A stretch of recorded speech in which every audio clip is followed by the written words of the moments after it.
कि जैसे पूछाया नहीं जाता क्लासरूम में कि इनसे पूछ लीजिए हुआ कि नहीं, उनसे पूछ लीजिए हुआ कि नहीं। बच्चों का खेल बना दिया इसको।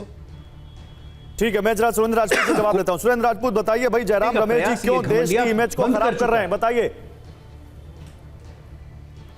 सवाल, अगर देश की इमेज खराब होती हो तो प्रधानमंत्री जी के वक्तव्यों से तो बड़ी देश की इमेज बन रही है जय आलोक जी की। जहां मुजरा कर रहा है विपक्ष, मंगलसूत्र छीन रहा है विपक्ष, कांग्रेस की विधवा को रुपया जा रहा है, भैंसे चुरा ले रहा है विपक्ष। इससे तो बड़ी इमेज क्या नाम सरकार की बड़ी बन रही है, दुनिया में बड़ी इमेज जा रही है जय आलोक।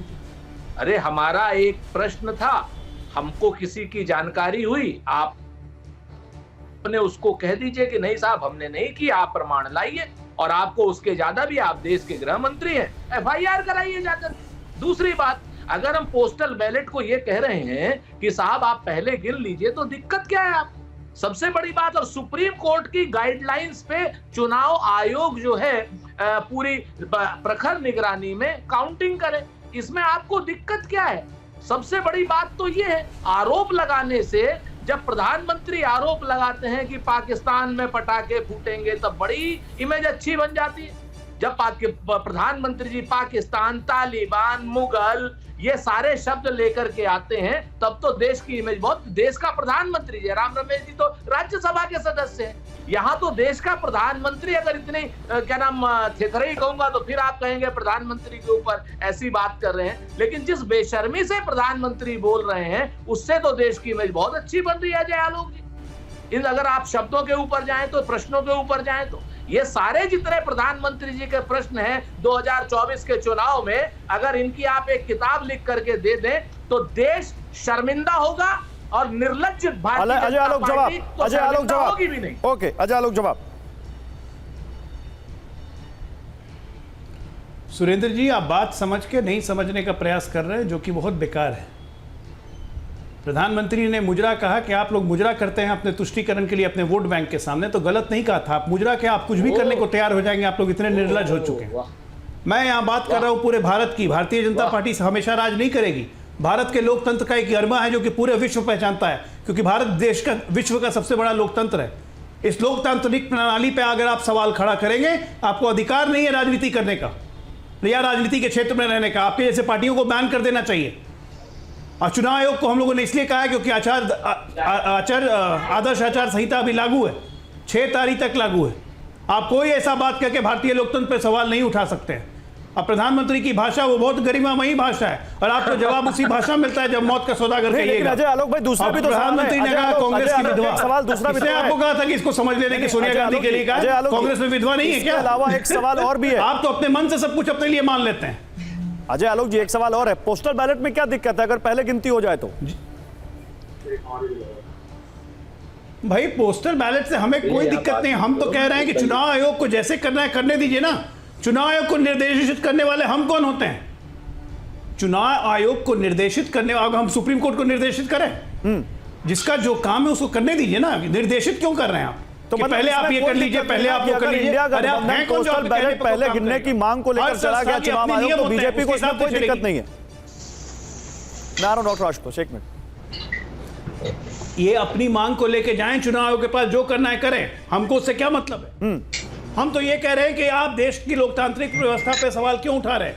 प्रधानमंत्री मोदी को आप जोड़ रहे हैं सीधे सीधे टीवी पोल पे, क्यों? बदहवास, मतलब इतनी बदहवास हो गई। अरे भैया आराम से जी लो, 48 घंटे हैं अभी। इस देश में अवसाद की समस्या बढ़ने वाली है। नए स्वास्थ्य मंत्री को बहुत काम करना है। अस्पतालों में बेड बढ़वाने पड़ेंगे डिप्रेशन के मरीज। किसके लिए बोल रहे हैं आप? तरीके से भर्ती होंगे। किसके लिए बोल रहे हैं आप? गौरव, एक मिनट में आ रहा हूं। किसके लिए बोल रहे हैं अजय आलोक? किसको अवसाद की समस्या बढ़ने वाली? अवसाद हो ही जाएगा ना। लगातार तीसरा चुनाव हारे हैं, अवसाद में तो जाना आता है।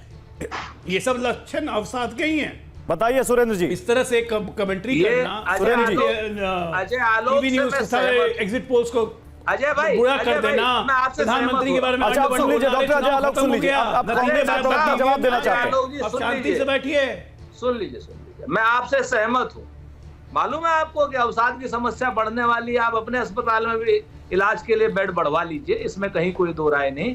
क्योंकि भारतीय जनता पार्टी 10 साल के शासन के बाद जब अचानक से धम्म से नीचे गिरेगी, क्योंकि विश्व की सबसे बड़ी पार्टी है, बड़े ज्यादा कार्यकर्ता हैं, आप जैसे बड़े नेता हैं, हमारे यहाँ से कुछ लोग चले गए हैं आपके यहाँ, ये सारे के सारे गंभीर अवसाद में आएंगे। अच्छे डॉक्टरों का इलाज कराइएगा। मेरा बेटा भी क्लिनिकल साइकोलॉजिस्ट है, आपको अगर किसी को काउंसलिंग की जरूरत हो तो उसको भी मैं कर दूंगा, कोई दिक्कत वाली बात नहीं है। मैं आपसे इस बात से सहमत हूं कि अवसाद बढ़ने वाली है, एक बात। दूसरी बात, आपको मैं चुनाव आयोग में जाना, निर्देशित करना नहीं है चुनाव को, अपनी मांग रखना है। आप लोग क्या पीयूष गोयल और अभी जो संजय मयूख गया था चुनाव आयोग, क्या चुनाव आयोग को निर्देशित करने गया था या अपनी मांग रखने गया था? किस तरीके की भाषा का आप प्रयोग करते हैं? आप इस तरीके की भाषा का प्रयोग करते हैं कि कड़वा कड़वा थू और मीठा मीठा गप। आप किसको बेवकूफ बनाना चाहते हैं अजय आलोक साहब? सच बात यह है कि आप भी अपनी मांग लेकर के चुनाव आयोग गए और हम भी अपनी मांग लेकर के चुनाव आयोग गए।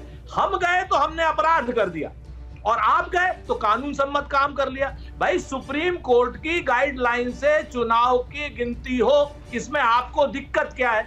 क्या आप नहीं चाहते कि चुनाव की गिनती पारदर्शी तरीके से हो? क्या आप नहीं चाहते कि देश में विश्वसनीयता बनी रहे? क्या आप नहीं लेकिन बहस केवल चुनाव आयोग जाने तक नहीं है। बहस इस बात की भी है कि 400 पार का दावा और 295 का दावा, किसके दावे में ज्यादा दम है? एक मिनट सुरेंद्र राजपूत जी, अजय आलोक जी, एक मिनट रुकिए, मैं आपके पास आता हूं। डॉक्टर आशुतोष, एक मिनट में आता हूं।